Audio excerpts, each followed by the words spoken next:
"O Parvati Devi, please, I will die if your husband keeps on dancing. I see that the whole material world is also in great danger, so you better do something if you want to save the creation from destruction."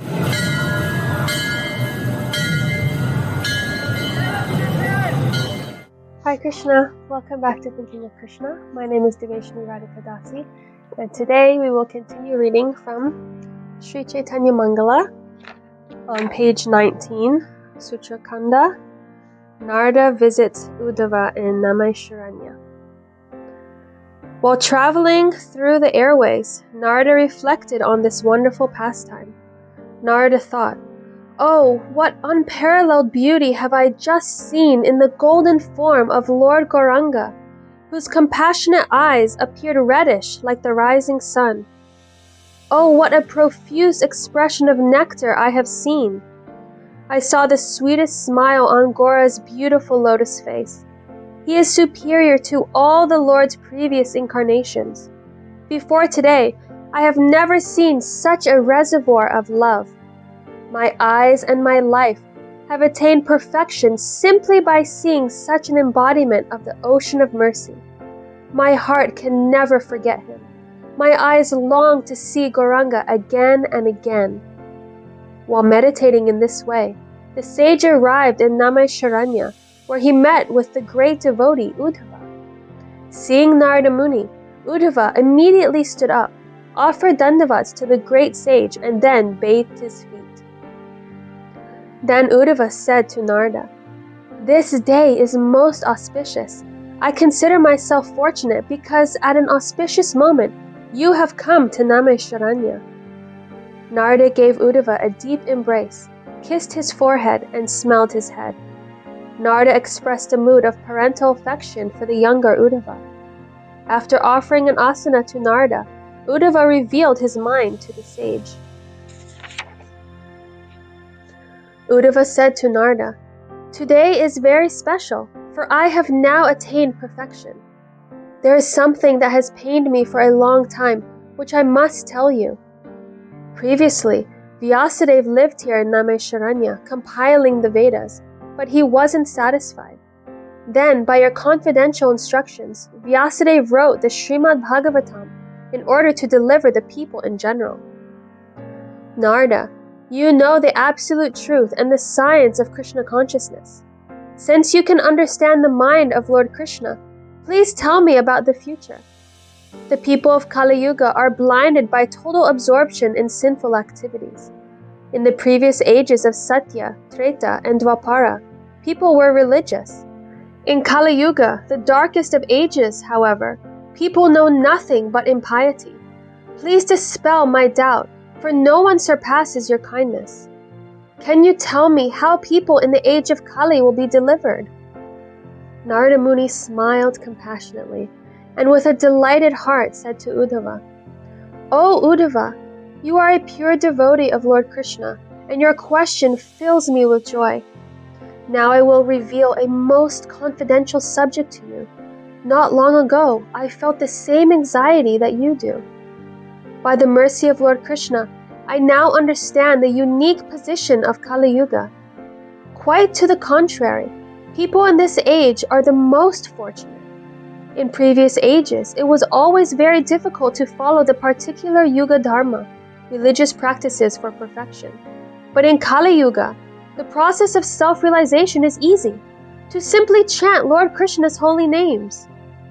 In the age of Kali, people can attain freedom from the cycle of birth and death by dancing joyfully and happily singing the Lord's names and qualities.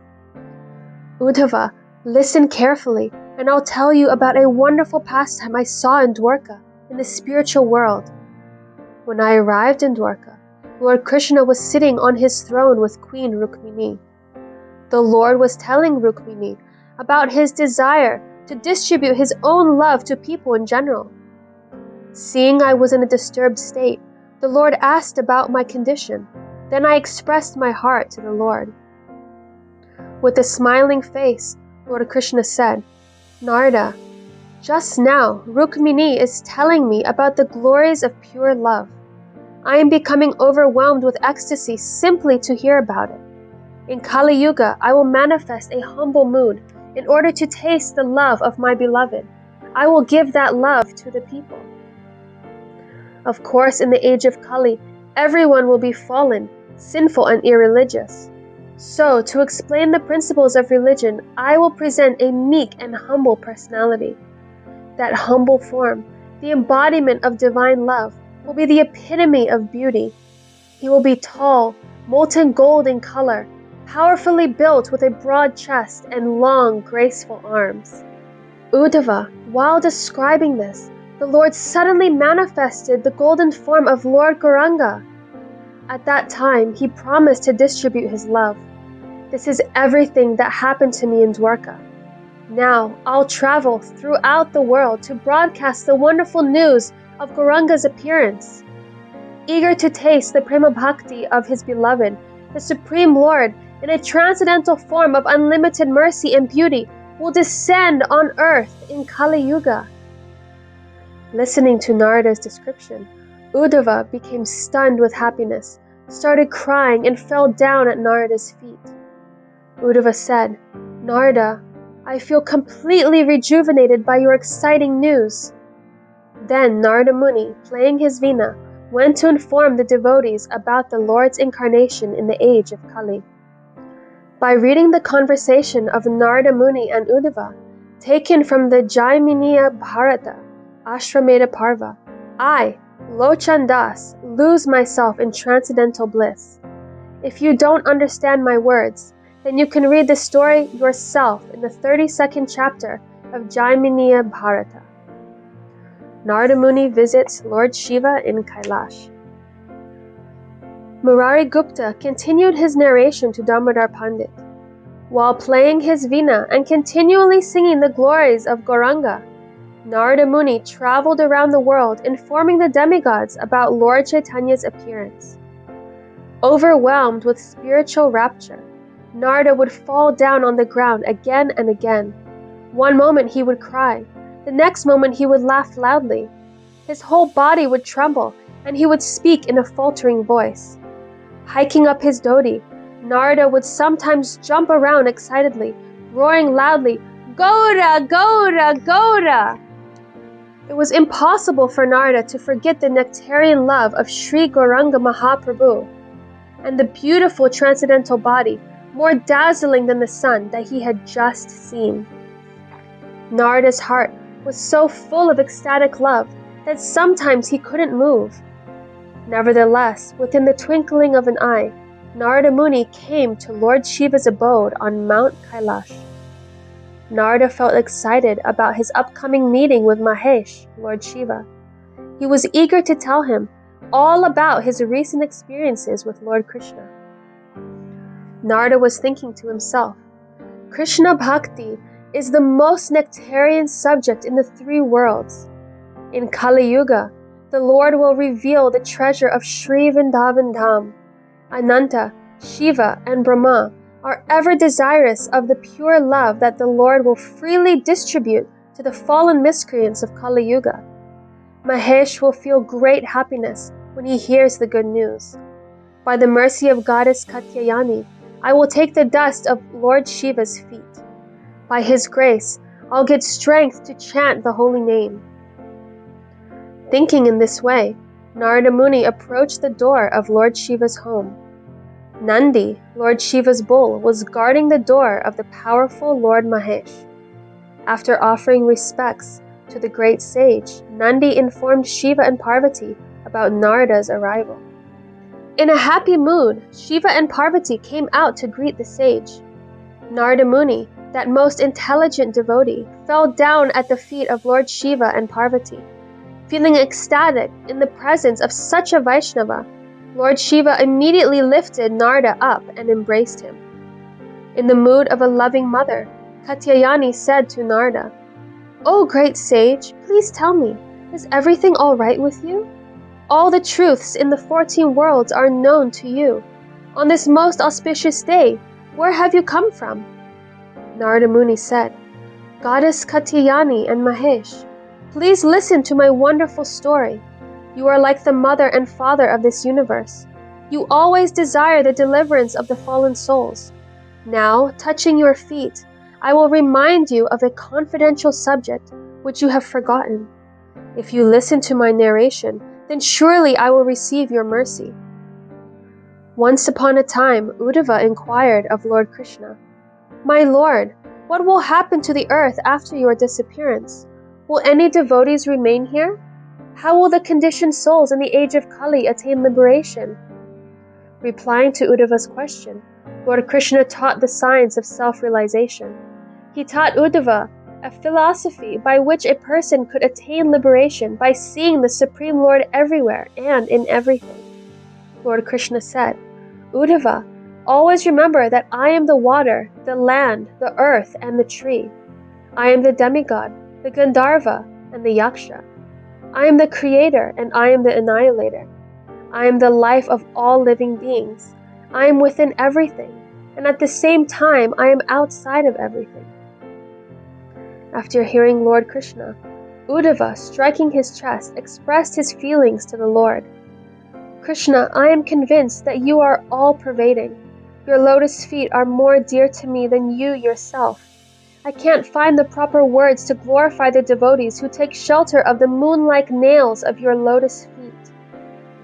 At that time, Uddhava spoke this verse from the Srimad Bhagavatam, Canto 11, Chapter 6, Text 46. Simply by decorating ourselves with the garlands, fragrant oils, clothes, and ornaments that you have already enjoyed, and by eating the remnants of your meals, we, your servants, will indeed conquer your illusory energy. Uddhava continued, Krishna, the ability of this Haridas to conquer Maya comes from eating your Maha-prasad remnants. Therefore, I always desire to receive your food remnants. Narada waits 12 years for Maha-prasad. Narada continued speaking to Parvati and Lord Shiva. Hearing this conversation between Lord Krishna and Uddhava, I became dumbstruck. Although I myself have been on the path of devotion for a long time and have been constantly chanting the holy name of the Lord, still I had no idea about the potency of Lord Krishna's Maha-prasad. Simply on the strength of the Lord's Maha-prasad, Haridas, Uddhava, had become a powerful, pure devotee preacher of the Supreme Lord. In the presence of the Lord, Uddhava praised that Maha-prasad. Within my heart, however, I felt deprived because I had never tasted the Lord's Maha-prasad. Then I thought of how to please the Lord with my actions so that He would give me a taste of His Maha-prasad. With this idea, I visited Vaikuntha and rendered various services to Lakshmi Devi. Being satisfied with me, Lakshmi Devi affectionately said, Tell me, Narada, what do you want? I will give you a boon. After hearing her offer, I decided to reveal my heart's desire. With folded hands, I told Lakshmi Devi, For a long time, I have been feeling pain within my heart. Everyone knows that I am your servant, but somehow I never got the chance to taste the Lord's Maha-prasad. Please glance favorably upon me and give me the boon of receiving a handful of Lord Narayan's Maha-prasad. This is my only desire. Lakshmi Devi became astonished and surprised to hear my request. Then she submissively said, Narada, Lord Narayan ordered me not to distribute his Maha-prasad remnants to anyone. How can I break the order of the Lord, my dear Narada? But listen, I will disobey his order and give you some. Considering my predicament, however, you must wait for some time. Then I'll collect his Maha-prasad for you. Fully understanding my situation, Lakshmi Thakurani appropriately responded with such sweet and compassionate words.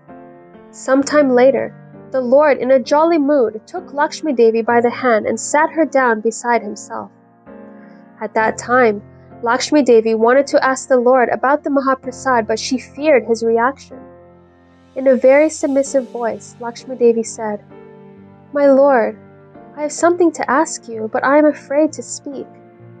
I have a problem, and I need your help.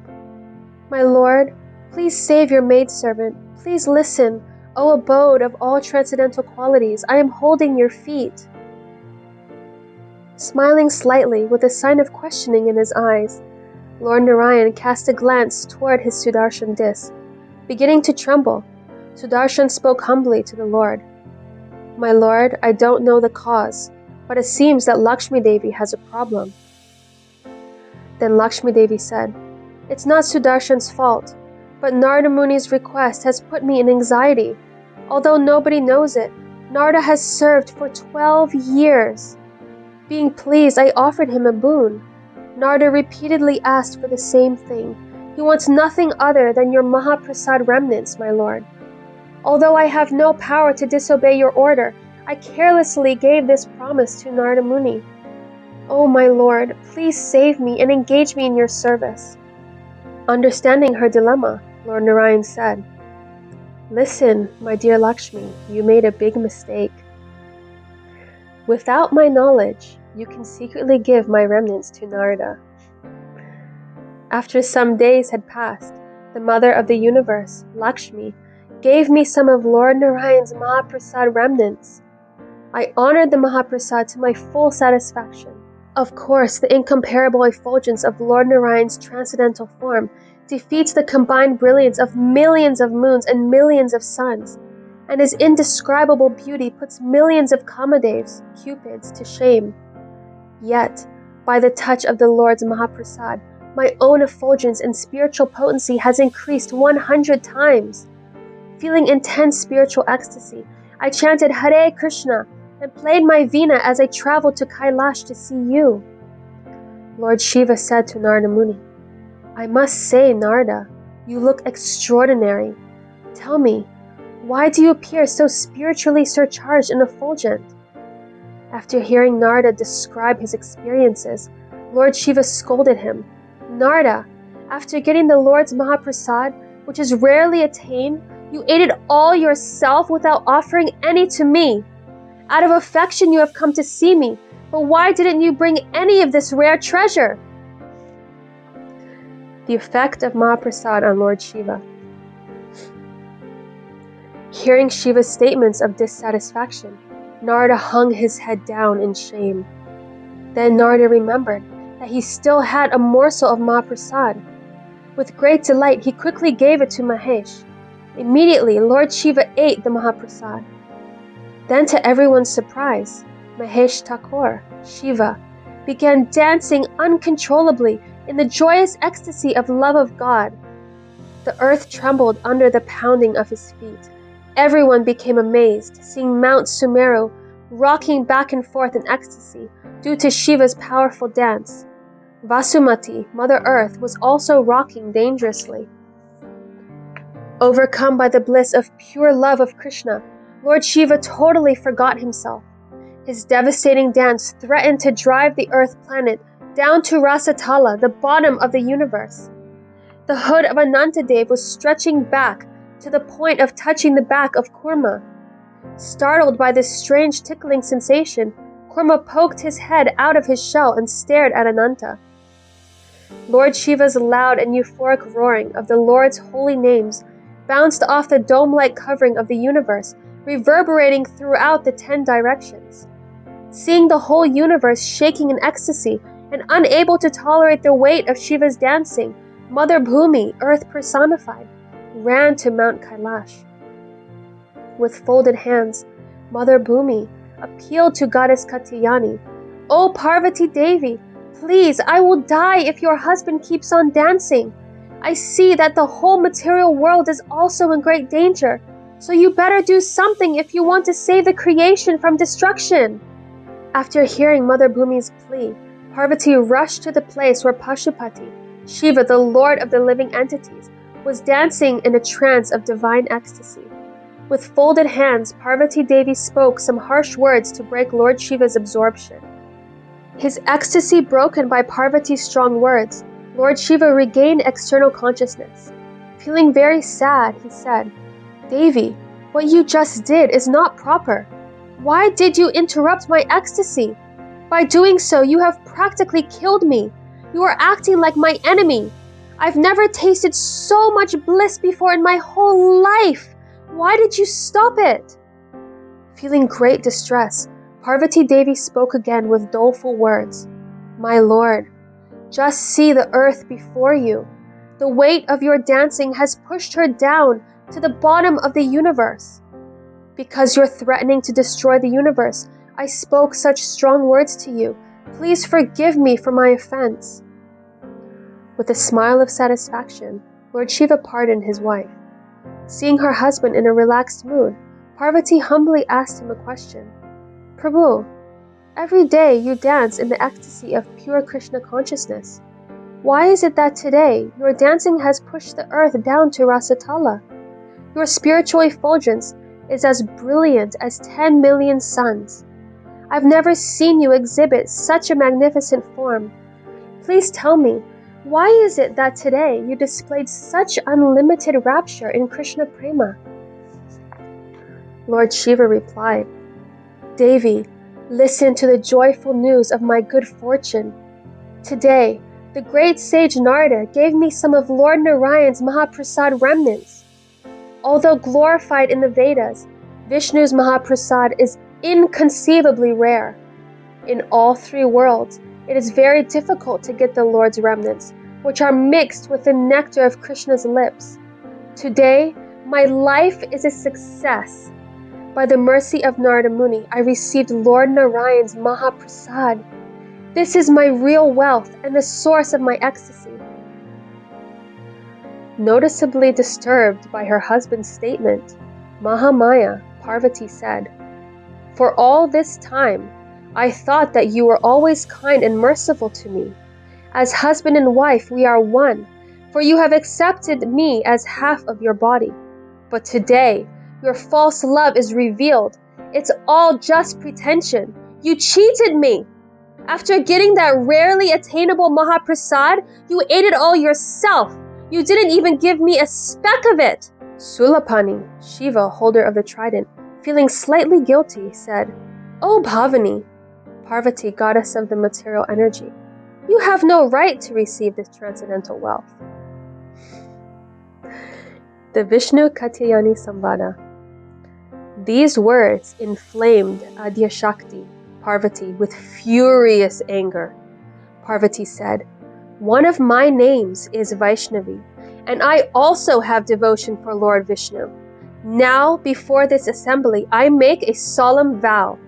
If Lord Narayan bestows his compassion upon me, I will make sure that the Lord's Maha-prasad is distributed to everyone throughout the universe, even to the dogs and jackals. At that moment, the Lord of Vaikuntha, Vishnu himself, arrived in Kailash to uphold Parvati's promise. Respectfully, Parvati stood up and offered obeisances to the Lord. With tears in her eyes, she let out a sigh and told her problem to the Lord. In a joyful mood, I, Lochandas, narrate this story. Murari Gupta continued speaking to Damodar Pandit. Then Lord Vishnu spoke in a sweet voice. Katyayani, don't be in ignorance. You are my Adya Shakti, and through you I manifest the entire material creation. I know that you have devotion for me. You are my Prakriti Swarupini, the form of Vishnu's energy.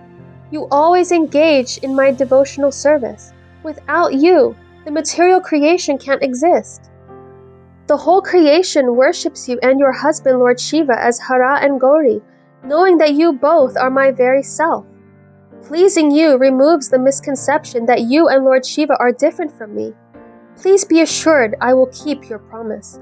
I will personally distribute my Maha-prasad to everyone in the universe.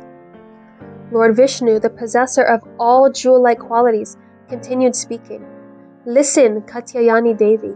Now I'll tell you a secret about an ancient episode which will alleviate the miseries of the material world.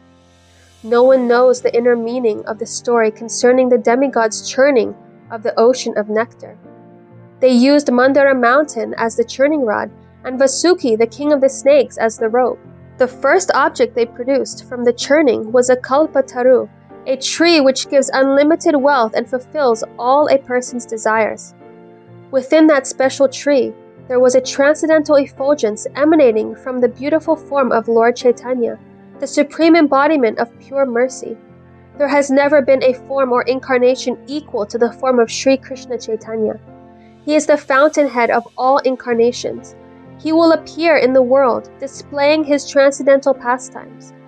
By preaching Krishna consciousness, I will distribute my mercy to the people in general. In the age of Kali, I will manifest the golden form of Sri Gauranga Mahaprabhu to propagate the Sankirtan Yagya, congregational chanting of my holy names. Taking the form of the golden avatar, I will fulfill your vow, Parvati, and give love of Krishna to everyone. Please keep this confidential topic secret. In the form of Lord Gauranga, the essence of all incarnations, and full of all transcendental qualities, I will deliver all people in Kali Yuga. The preceding conversation between Lord Vishnu and Parvati Devi, which is called the Vishnu Katyayani Samvada, was taken from the Padma Purana. King Prataparudra, who was an ocean of transcendental qualities, distributed these teachings throughout his empire. Narada Muni continued talking to Lord Shiva. Mahesh, the Lord ordered me to announce his upcoming appearance in Kali Yuga. At that time, the Lord and his eternal associates will descend to earth to remove all calamities. The Supreme Lord in the form of Lord Gauranga will appear in a Brahmana family. Lord Shiva and Parvati Devi became happy after hearing the good news from Narada.